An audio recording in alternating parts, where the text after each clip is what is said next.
guys! Welcome back to my YouTube channel. So for today's video ay para sa nalalapit na undas.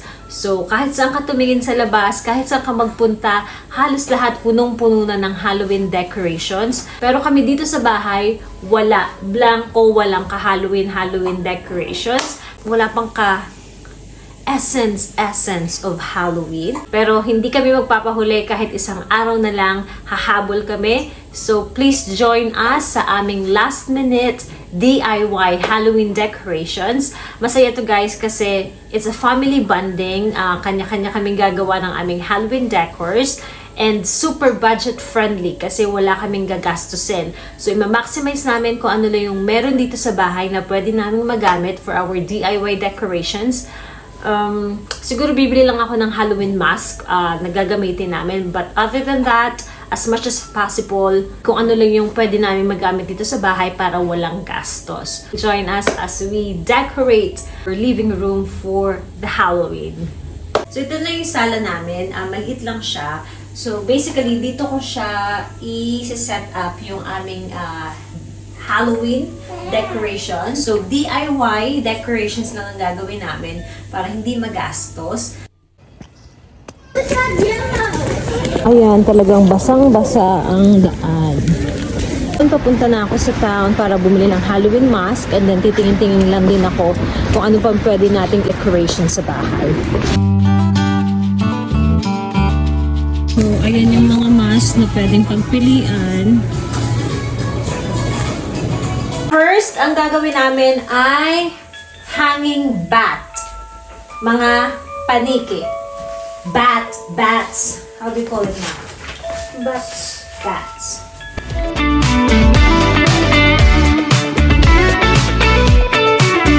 Yaman! Yes! So, gagawa ko ng marami dito.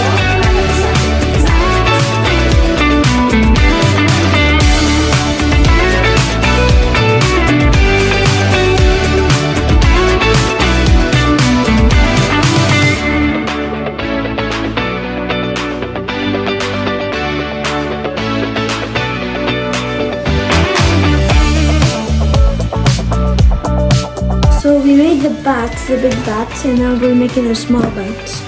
So instead of making the paper circles that take a long time, I was thinking of making silver. So it's like this. Silver eyes and then silver fangs, yeah.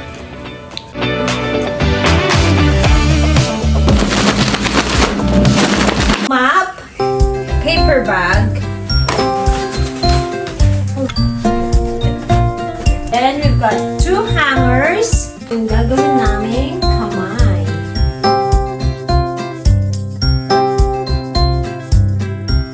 Garbage bag.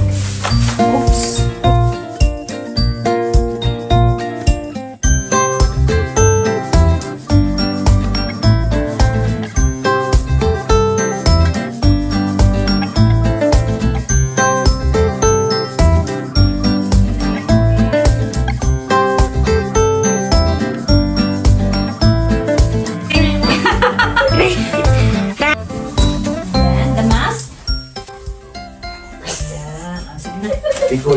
Piccolo nga. So, mas namin. Zombie Piccolo.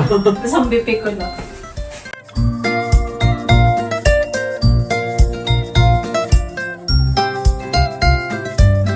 Ano yung aming scarecrow Wait, version? Mom. It's actually a mommy plus zombie. Oh, Mommy plus zombie, but this is our scarecrow version. Zombie Piccolo. Ito na ang aming zombie Piccolo. Si Piccolo, Parang mas Dragon Ball Z. Ma'am, pero parang mas wrong naman yan. Oh, mama kasi. I love this.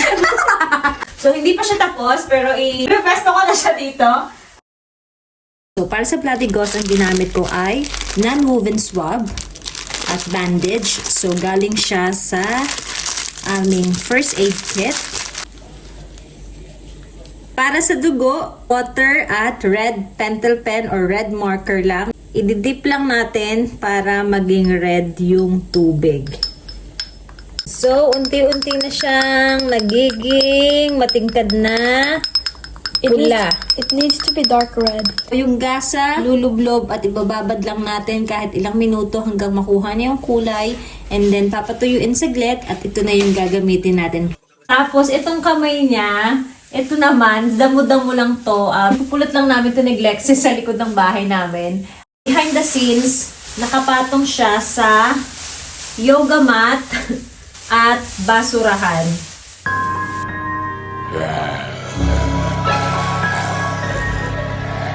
Next, DIY Halloween decoration naman na gagawin namin ay ghost. So, ang gagamitin ko, spare na lampshade cover. Nakatambak lang siya. So, ito yung gagamitin nating ulo ng ghost. And then, para sa katawan niya naman, yung lampin ni baby sa crib. Kuha ko na rin o hiniram ko na rin yung fairy lights dun sa nursery room ni baby na nakalagay dun sa kanyang star. So, kukunin natin siya at i-wrap natin siya sa katawan ng ghost.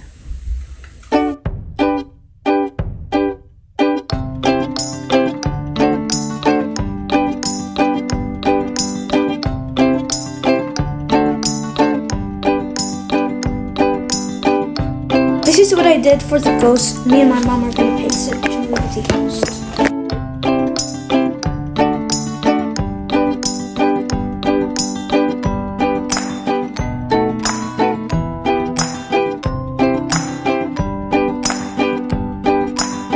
Easy, diba?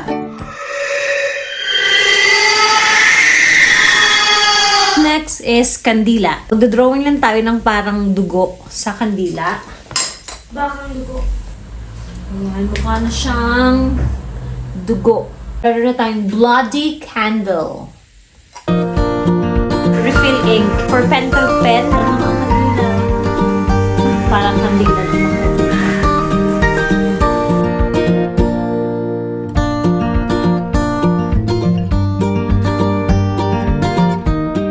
So, mas luma siyang tingnan. So, ito na lang gagamitin natin.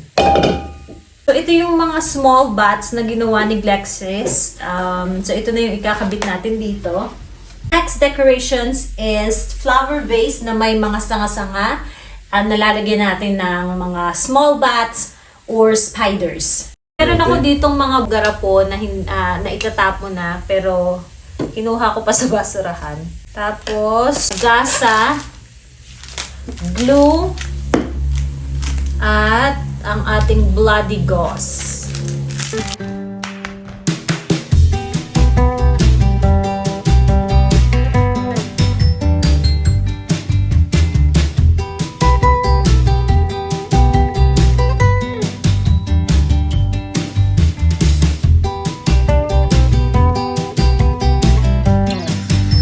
Lalagyan lang natin siya ng mata para medyo buhay na buhay na.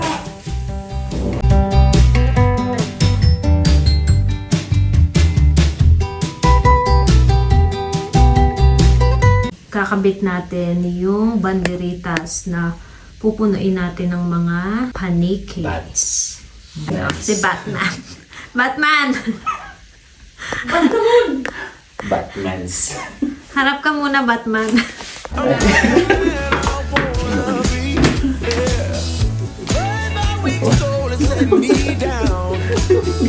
Babe, don't be so hard on me. Don't be so hard. Don't be so. Siyempre, ang spider web. Yehe, kasi hindi kumpleto ang Halloween kung walang spider web. Kung wala Spider-Man, hindi ka pala yun ah. Hindi kita dadlayalain kita it's so eerie kung may spider web.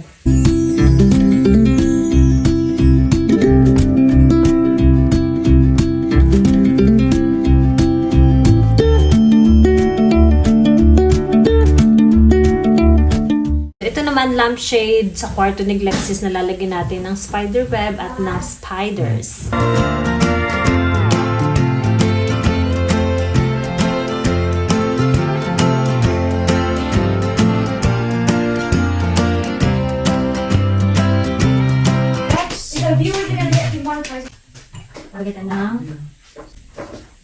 Yan, may red fiery lipstick ang ginamit ko sa pag-lettering dito ng Beware.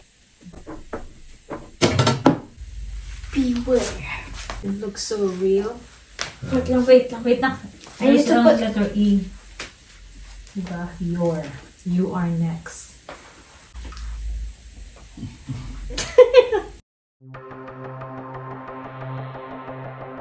So, magle-lettering tayo ngayon ng Happy Halloween.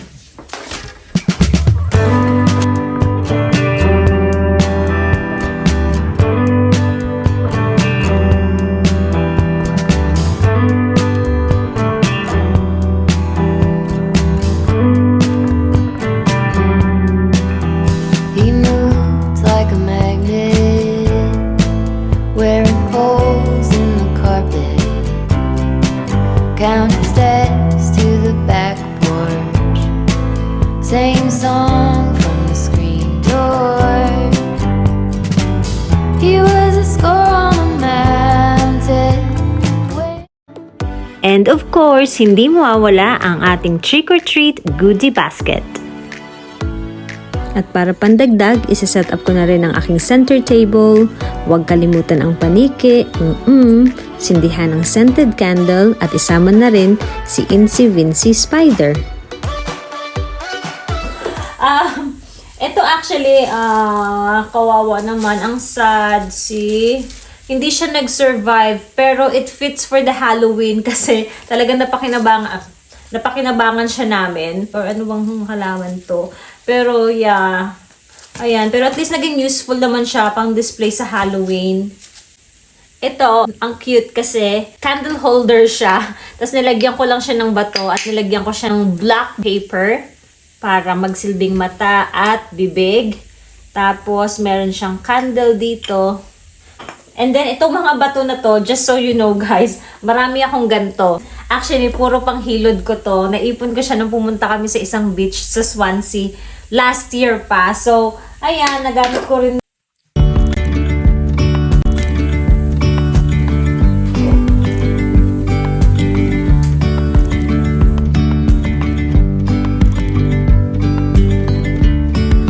Yesterday, there was sun and there was rain.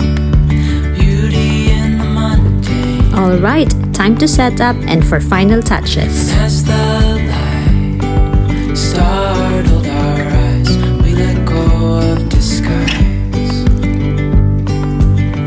So, ito na, tapos na ang aming last minute DIY Halloween decoration. So, nakahabol kami para sa Halloween party bukas. Sabi ko nga, super budget friendly siya. Bakit? Kasi ang nagastos ko lang ay less than 5 pounds. So, basically, ang nabili ko lang talaga dito is itong banner, which is 1.49 pounds sa Bargains.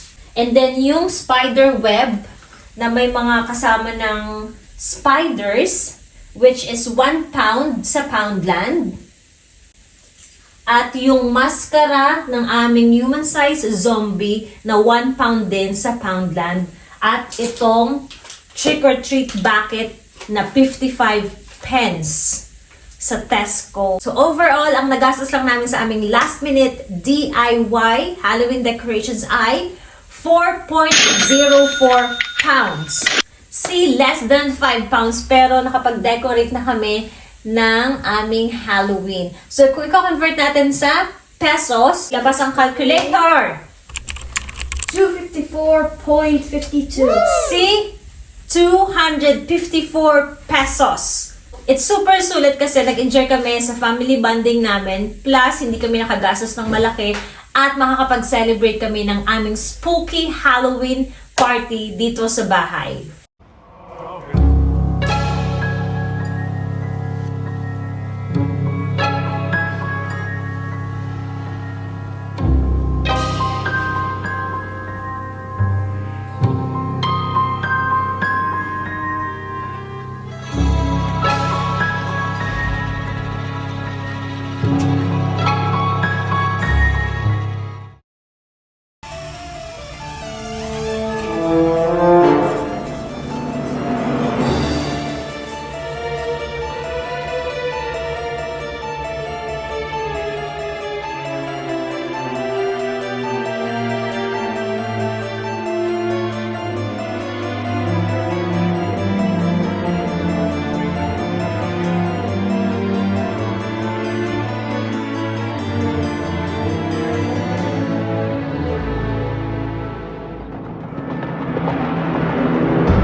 there, my fellow freaks.